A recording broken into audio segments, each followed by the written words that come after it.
because I use some of these other generic systems like the Asana, and, I get a demo of one of those systems and we see it, we use it, and, maybe they have a little bit prettier pictures and some prettier, graphs and stuff like that.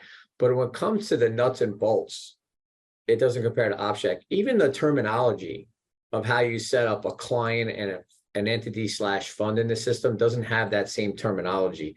The collaboration between team members and the ability to build a consistent workflow and then assign tasks within that workflow to either the same department or different departments. And then, like Frank said, the permissioning of a user, we in OpsCheck, it's simple, but it's also granular. Like you can get in there and say, this person is part of this department, and they can be part of several departments.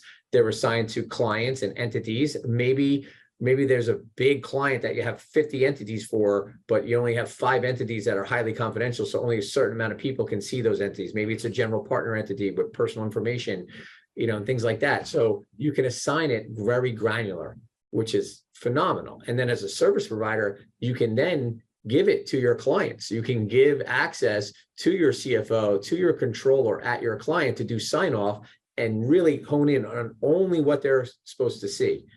So the permission is powerful in OpsCheck, and it's very much the same terminology, the same language as finance teams discuss in our industry. And that's what really attracted me to it, more so than the out-of-the-box solutions, where I felt like, okay, I kind of can configure it, I kind of can use it, I see how I can use it, but it's not speaking the same language, and it wasn't as smooth. The filtering system that Frank mentioned is second to none. The way we have categories in OpsCheck where we can tag categories to either a workflow or individual task, and that tagging of those categories becomes very powerful, gives you multiple ways to sort and slice your data for reporting and things like that. And that's really, I think, the big difference is maybe, a high level demo of one of these systems, they look good, they have fancier workflow screens and screenshots, but when you get into the nuts and bolts, nothing I've seen compares to OpsCheck.